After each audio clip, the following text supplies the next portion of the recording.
तो जगत भैया ने फ्लो में अपने सारे राज खुद ही खोल दिए। मतलब यही कहा जाता है कि सच्चाई जो भी होता है ना, वो आज नहीं तो कल नहीं तो परसों बाहर आ ही जाता है। और वही गलती किए जगत भैया। फ्लो में उन्होंने यहाँ तक बता दिया कि भाई हमारा कोई बिजनेस नहीं है, कोई काम धंधा नहीं है, कहीं से मेरा एक्स्ट्रा इनकम कुछ नहीं है, जिसके बारे में इनका पूरा खानदान चिल्ला चिल्ला के बोलता है कि भाई मेरा तो 80 बीघा में पुदीने हैं। इनकी मायो कहती है कि हमारा बिजनेस है, इनका भाइयों कहता है कि हमारा बिजनेस है, और लप्पू भैया भी कहते थे कि हम सिर्फ यूट्यूब पे तो मनोरंजन करने के लिए आते थे, आप लोग को मदारी दिखाने, बाकी तो हमारा जो साइड बिजनेस है जिसके लिए हम बाहर देशों में जाते हैं। अब पता नहीं वहां पे भैया कौन सा नया धंधा करते हैं, ये तो हमको नहीं पता है, लेकिन फ्लो में वो बोले कि हमारा और एक्स्ट्रा कहीं से कोई इनकम नहीं है। और जब हम स्टार्टिंग में मेरी बीवी वीडियो बनाती थी तो हम इससे झगड़ा करते थे, इसको बनाने नहीं देते थे। लेकिन जब लॉकडाउन हुआ, हमारा नौकरी नहीं था, हम पढ़ाने जाते थे, टीचर का काम करते थे, जिससे कि हम कुछ अर्न कर लेते थे। लेकिन जब लॉकडाउन हुआ तो लॉकडाउन में हमारे सारे रखे हुए पैसे खत्म हो गए। अब खाने के लाले पड़ गए थे, और जब खाने के लाले पड़ गए तो भाई साहब अब कुछ हमें समझ में नहीं आया कि हम क्या करें नहीं करें। तो हम अपनी बीवी के साथ वीडियो बनाने लगे, और हमारा फर्स्ट पेमेंट जो था 45,000। तो जब इनको पैसा आया तो भाई अब इनको लगा कि भाई ये तो बहुत अच्छा चीज है, इतना तो हम किसी भी काम से अर्न नहीं कर सकते हैं जब हमको इतना अच्छा मतलब कि अमाउंट आ रहा है। तो भैया सारा कुछ अपना छोड़ के, जो स्कूल में जाते थे बच्चा लोग के साथ मनोरंजन करने, वो छोड़ के आगे भैया सोशल मीडिया पे। तो यहाँ से इनकी लाइफ की जो सोशल मीडिया की जो जर्नी थी यहाँ से स्टार्ट हुई। उसके बाद मैंने इस पॉडकास्ट पे आगे भी वीडियो बनाया था, लेकिन बहुत सारी चीजें ऐसी थी जो छूट गया था। मैं आज उन्हीं चीजों को यहाँ पे डिस्कस करने आई हूँ। तो चलिए ब्लॉग को स्टार्ट करते हैं बिना देरी किए हुए। तो नमस्कार दोस्तों, कैसे हैं आप लोग? उम्मीद कर रही हूँ बहुत अच्छे होंगे, स्वस्थ होंगे, मस्त होंगे और अपने काम में व्यस्त होंगे। मैं प्रिया शर्मा और मैं अपने इस वीडियो में आप लोग का स्वागत कर रही हूँ। दोस्तों आज मैं बात करने आई हूँ लप्पू भैया की। लप्पू भैया मतलब क्या है ना कि सुधरने का नाम नहीं ले रहे, सब कर देते हैं, सब कर्मकांड कर लिए, और अब क्या है थेथराई पे उतर गए। अब ये बार बार इनका जब भी होता है सफाई देने आते हैं ना, तो एक ही चीज कहते हैं कि भाई हम नहीं करना हम कुछ गलती नहीं किए हैं, हमको जबरदस्ती फंसाया गया, हमने किसी और का पाप अपने सर ले लिया। तो एक चीज बताइए, अगर आप किसी और का जो पाप था अपने सर ले लिए, तो फिर वो मैसेज जो चैट आपने मतलब दिखाया था लोगों को, वो क्या था? जब आप किसी और का पाप अपने सर ले लिए, तो आप जब भोपाल से लात खा के आए थे, जब जगत दीदी का एंगेजमेंट वाले दिन जब आप वहां गए थे, और जगत दीदी जब आपको लात मार के वहां से भेजी थी, और जब आप अपने घर आए थे तो फिनाइल पी के जो आप कोमा में चले गए थे, वो क्या था? आप क्या मतलब किसी और के पाप धोने के चक्कर में मतलब फिनाइल पी रहे थे? मतलब कितना झूठ बोलिएगा भाई। जब आप गलती मान लिए कि आपसे गलती हुई, तो ये भी स्वीकारिए कि आप गलत थे। फिर आप मतलब किसको खुश करने के लिए मतलब बार बार ये चीजें बोल देते हैं कि नहीं हमने मतलब दूसरे को ये करने के लिए अपने आप को, मतलब आप किसको टारगेट कर रहे हैं? मतलब वो दूसरा लड़का जो था उसको। और हाँ, इनका कहना है कि भाई हम दोनों जो थे ना वो कॉमन फ्रेंड थे, मतलब ये और जगत भैया जगत दीदी दोस्त थे, अच्छे दोस्त थे। फिर इनका जो प्यार था ना वो फोन कॉल वाला प्यार था, ये फिजिकल नहीं थे एक दूसरे के साथ। तो जब फिजिकल नहीं थे आप एक दूसरे के साथ, तो फिर कौन सा फोटो वीडियो मतलब क्लिप आप डालने की बात करते हैं? और कौन सा ऐसा वीडियो था जो आप सुमित महल के फैमिली वाले को दिखाए थे, जिसकी वजह से जगत दीदी की शादी टूट गई? या फिर क्या ऐसा है आपके पास क्या ऐसा है जगत दीदी के अगेंस्ट में, जिसको दिखा के, जिसको डरा मतलब कह के आप जगत दीदी को हमेशा ब्लैकमेल करते हैं? और कौन सा ऐसा फोटो वीडियो है जिसकी वजह से जगत दीदी को आपके ऊपर मतलब कि क्या बोला जाता है, कंप्लेन करना पड़ा, ताकि अब आप कोई भी फोटो वीडियो नहीं डाल पाएंगे, आपके ऊपर स्टे लगवाना पड़ा। और आप कह रहे हैं कि कुछ है, मतलब था ही नहीं, तो जगत दीदी स्टे क्यों लगाएं जब आपका और उनका कुछ नहीं था? एक कॉमन फ्रेंड थे आप, या चलिए फोन कॉल का ही प्यार था, तो फिर इतनी सारी कहानियां कहाँ से आई?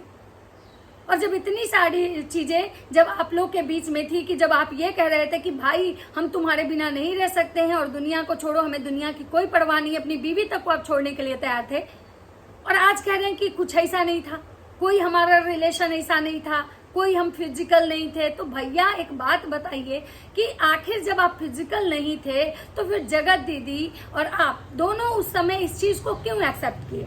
उधर जगत दीदी भी एक्सेप्ट की कि हाँ हमसे गलती हुई, उधर आप भी कथा कहानी करके एक्सेप्ट किए कि हमसे गलती हुई, हमसे बहुत गलती हुई, हमने धोखा दिया, हमने ऐसे किया, हमने वैसे किया, ये कांड वो कांड। आखिर क्या था?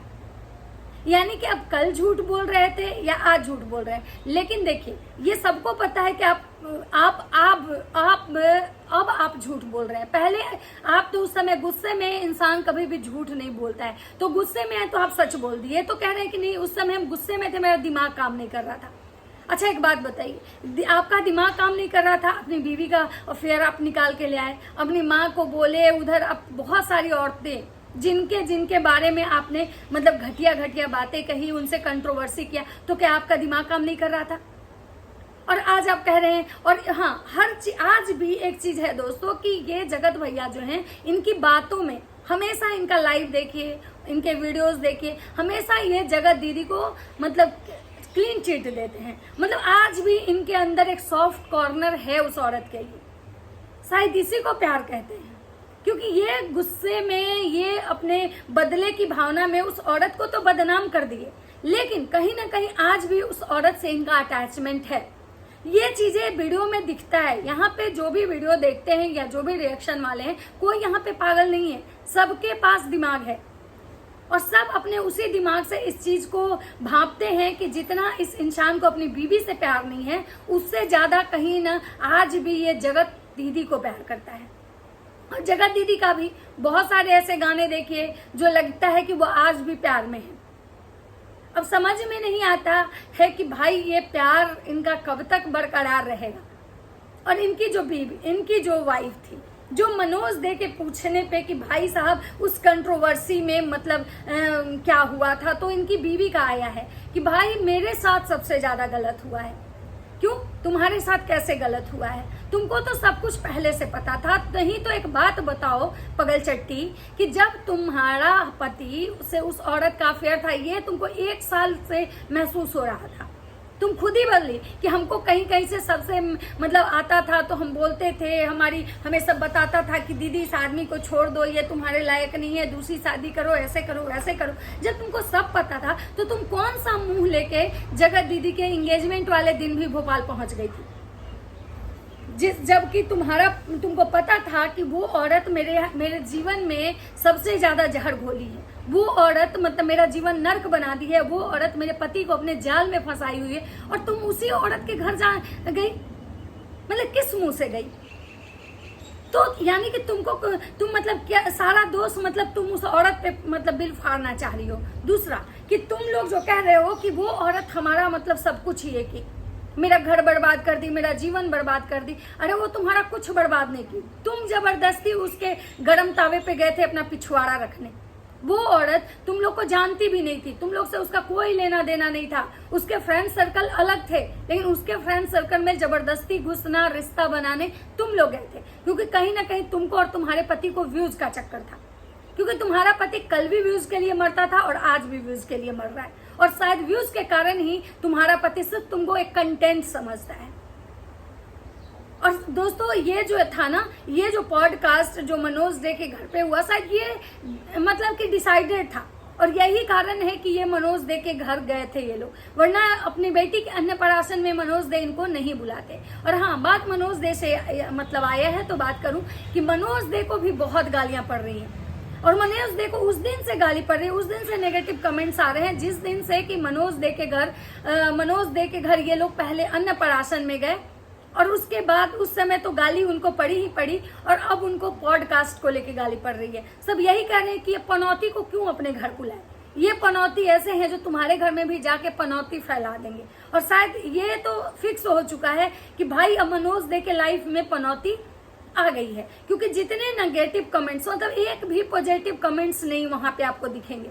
मैं तो कमेंट्स अभी पढ़ ही नहीं रही हूँ, लेकिन मैं बता रही हूँ मैंने बहुत सारे कमेंट्स पढ़े कि तुमको और कोई अच्छा इंसान नहीं मिला था पॉडकास्ट के लिए, तुम इस घटिया इंसान को क्यों बुलाए। और ये कह रहा है लपुआ कि भाई हम आने वाले थे, ये चीज हम पब्लिक को नहीं बताए, क्योंकि मतलब अपने ऑडियंस को नहीं बताए, क्योंकि भाई इसको पता था कि जब ये चीजें अगर मतलब पहले ही ओपन हो जाएगी तो सारे जो ऑडियंस है, वो मनोज डे के ऑडियंस हो या मेरे ऑडियंस हो ना, सब मनोज डे को जाके पहले ही कमेंट कर देंगे कि वैसे घटिया इंसान को मत बुलाओ। जैसे कि निक्कू सुमित के टाइम हुआ था। निक्कू सुमित के घर जब पार्टी हुई थी और निक्कू सुमित पूछे थे कि भाई आप लोग बताइए कि मुझे किस किस मतलब कि यूट्यूबर को बुलाना चाहिए, तो सब लोगों ने यही कहा था कि सबको बुलाना, लेकिन इस घटिया इंसान को मत बुलाना। तो शायद इसी यही कारण है कि ये लपुआ जो है ये सोच लिया था कि भाई जहां ये चीजें ओपन हुई, बाहर आई, तो हमारा तो पत्ता कट गया मनोज डे के घर से। और ये कहता है कि मनोज डे के घर, मनोज भाई के घर, अरमान मलिक के घर, और ये सब जगह केवल जाता है व्यूज के लिए, क्योंकि उसको पता होता है कि हम जब वहां पे जाएंगे, उनकी पार्टी अटेंड करेंगे, उनके साथ फोटोज वीडियो बनाएंगे, तो उनके जो सब्सक्राइबर हैं वो मेरे चैनल को भी सब्सक्राइब करेंगे।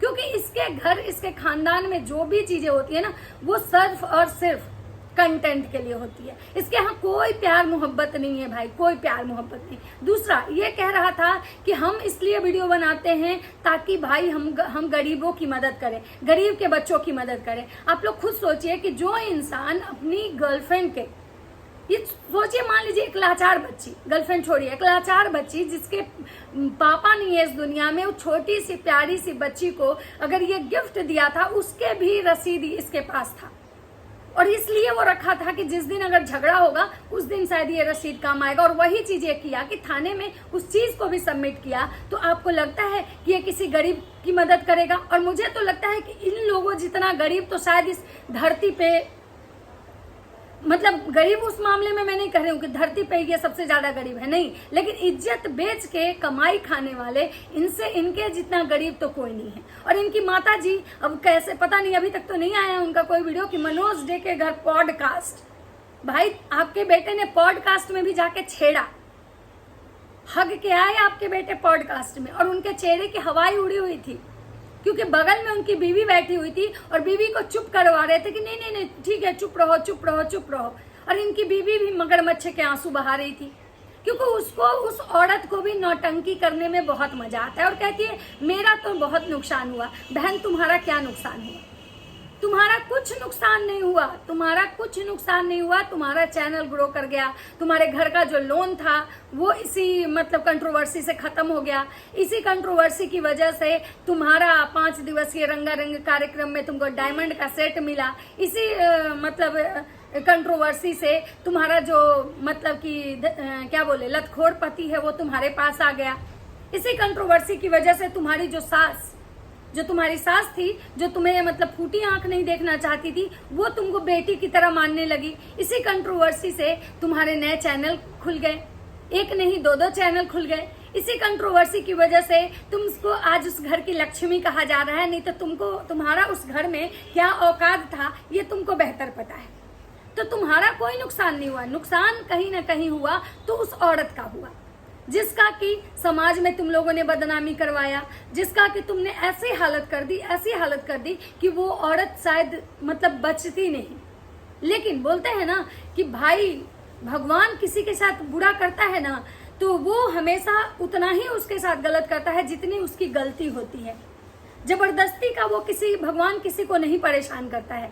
तुम लोग को तो यही लगा कि भाई इसको इतना टॉर्चर कर दो, इतना इसके बारे में मतलब गंदगी फैला दो कि फिजिकल ये वो कह दो कि ये कहीं मुंह दिखाने लायक नहीं रहे। लेकिन फिर भी सोचिए कि आज भी उस औरत को पब्लिक प्यार करती है। क्यों? क्योंकि कहीं ना कहीं पब्लिक को ये चीज लगा कि भाई ये तो विधवा थी, इसके पास तो पति नहीं था, तो चलो ये किसी के पति के साथ गई, गलती है लेकिन फिर भी इसकी मजबूरी थी। हो सकता है हर किसी का एक डिजायर होता है, इच्छा होती है। और जब ऐसे कंडीशन में आप रहते हो, आपके कोई सपोर्ट में नहीं रहता हो, आप बिल्कुल अकेले महसूस करते हो ना, उस कंडीशन में अगर आपको कोई सपोर्ट करता है ना, तो आप उसकी बहकावे में आ जाते हो। ऐसा होता है। लेकिन तुम्हारे पास तो तुम्हारी पत्नी थी, वो पत्नी जो दिन भर तुम्हारे जूते खोलती है, वो पत्नी जो तुम्हारे लिए सुबह सुबह हलवे बनाती है, उसके बाद तुम क्यों धोखा दिए? तो ऑडियंस को लगा कि नहीं भाई एक इसकी गलती नहीं है, वरना तुम लोगों ने तो उस औरत का मतलब जीना हराम कर दिया था। मेरे पति के साथ ऐसे की, मेरे पति मेरा घर बर्बाद कर दी, तुम जाके खेत में रोई। लेकिन बोलते हैं ना कि सच बाहर आ जाता है, और वही चीज हुआ कि ऑडियंस को समय रहते तुम्हारी सच्चाई पता चल गई, और उस औरत की जो छवि तुम लोगों ने धूमिल की थी, जो उसको मरने वाले हालात में छोड़ा था, वहां से भी ये ऑडियंस से पब्लिक अपना प्यार देके उसको रिकवर करके बाहर ले आए। तो तुम ये मत बोलो कि तुम्हारे साथ बुरा हुआ। दूसरा, बहुत लोग ये कह रहे थे, इसको कमेंट कर रहे थे कि मैके क्यों नहीं जाती है, मैके क्यों नहीं जाती है। तो महारानी कल मैके गई थी, मैके में उनका बहुत ज्यादा ये हो रहा था। सोचिए, इसकी ये लेटी हुई है, इसकी बहनें छोटी छोटी इसके पैर दबा रहे हैं, और वहां पे जाके ये लपुआ क्या कर रहा है, लाइव आ जाता है।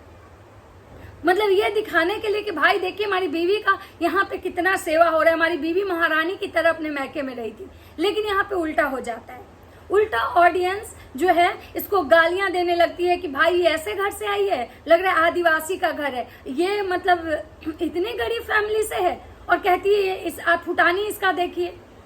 तो भाई तुम मतलब अपनी बीवी को हमेशा जानबूझ के इंसान अपनी बीवी को ट्रोल करवाता है, उसके परिवार को। और इसकी माता श्री भी कहती हैं कि हम गरीब घर की बहू लाए थे, ये कहती हैं, और बेटा गरीबी दिखाता है कि देखिए कितने गरीब घर से आई थी। मतलब ये लोग ना किसी को नीचा दिखाने में कभी पीछे नहीं हटते, और कह रहा है हम अपने मतलब इसलिए भाई 8-10 वीडियो बनाते हैं कि गरीब बच्चों की मदद करें। अरे तुम्हारे खानदान में एक नहीं 1000 बच्चे हैं जो गरीब हैं, तुम्हारे 4 चाचा चाची फूफा फूफी सारे के जो बच्चे हैं ना वो सब गरीब हैं। तुम्हारे जितने भी खानदान के लोग हैं ना, सबको सब लोग देखा है। अगर आईटी पे तुम लोग भी अगर इज्जत नहीं बेचते ना तो तुम भी अमीर नहीं रहते। सोचिए, इनके इस टाइप के बैकग्राउंड थे कि बचपन से इनकी माँ स्कूल चला रही थी, हॉस्टल चला रही थी, उसके बाद कहती है हमारा 2-3 बिजनेस था, यहाँ घर बनाए वहां घर बनाए, इनका रेंट आता था। उसके बावजूद जब लॉकडाउन हुआ तो इन लोग को खाने के लिए लाले पड़ गए। सोचिए कि मतलब इतने गरीब की गरीब भी हमको नहीं लगता है कि उस लॉकडाउन में बहुत ऐसे लोग थे जिनको कम से कम ठीक है खाने के तो लाले नहीं पड़े थे। तो ये ऐसे अमीर हैं जिनको कि लॉकडाउन में मतलब खाने के लिए लाले पड़ गए थे। तो माँ को भी मतलब यूट्यूब पे आना पड़ा, बेटा तो पहले से यूट्यूब पे था ही, बहू तो थी ही। और जब मतलब इस टाइप के गरीब थे, और आज ये खुद को मतलब 4 चैनल 10 चैनल चला के यूट्यूब पे माँ मतलब मुजरा करे, बीवी मुजरा करे, मतलब अपनी बीवी का इज्जत बेच दिए, बहन को भगोड़ी बना दिए, माए को सौतेली बना दिए, और ऐसे करके ये अमीर बने हैं। तो अब इनको लग रहा है कि ये गरीबों की मदद करेंगे। और यही सेम प्रवचन इनकी माँ का भी रहता है कि भाई हम सोचते हैं कि भगवान हमको इतना दे कि हम भाई अपने जेठानी की बेटी बच्चों को मतलब शादी ब्याह करें। अरे पहले उसको ढंग से पढ़ा लिखा तो दो, तब ना शादी ब्याह करोगी। पहले उसको ढंग से कपड़े तो दो, तब ना ब्याह का बात आता है। अभी मतलब वो छोटे छोटे सब हैं, आज उनको पढ़ने के लिए तुम पढ़ा नहीं रहे हो, ना ढंग के कपड़े दे रहे हो, और मतलब शादी, क्योंकि इस औरत को पता है कि जब उसकी शादी करेंगे ना तो अच्छा खासा शादी वाले फंक्शन से हमको व्यूज आएगा, मतलब एक अच्छा कंटेंट बनेगा कि भाई देखिए एक गरीब बच्ची की हम मदद कर रहे हैं, हमारी देवरानी जो है बहुत गरीब है, बहुत गरीब खानदान से आई है, और उसकी बेटी जो है वो भी गरीब है, और उस गरीब का हम उद्धार कर रहे हैं। जैसे कि आंटी जी ने कन्यादान वाली बेटी का किया था। आज कन्यादान वाली बेटी से आंटी जी के दूर दूर तक कोई रिश्ते नहीं है, लेकिन आंटी जी उस कन्यादान वाली बेटी का शादी ब्याह रचा के अच्छा खासा व्यूज कमाई। तो आंटी जी को ये समझ में आ गया है कि या तो शादी ब्याह से अच्छे व्यूज आते हैं, या तो किसी की प्रेगनेंसी से अच्छे व्यूज आते हैं, बाकी ये दाल भात चुरचुर भुंजिया और झींगा बनाने से अच्छे व्यूज नहीं आते हैं, या तो फिर कंट्रोवर्सी से आते हैं। तो ये आंटी जी के दिमाग में छप चुका है। और भी कुछ बातें ऐसी हैं जो कि है। और हाँ, लप्पू बोला कि भाई लप्पी का एक मेकअप चैनल खुला था, तो भाई ऑडियंस के ठूस ठूस के कमेंट आ रहे थे कि भाई अच्छा हुआ कि वो मेकअप चैनल बंद हो गया, नहीं तो जिस लपिया को अपने रहने सहने का ढंग नहीं है, ये दूसरे को क्या मेकअप का ज्ञान देती। तो दोस्तों चलिए, कुछ और भी बातें याद आएंगी या नेक्स्ट वीडियो में बताऊंगी, क्योंकि वीडियो बहुत लंबा हो गया। मिलते हैं नेक्स्ट वीडियो में, तब तक सबको बाय बाय।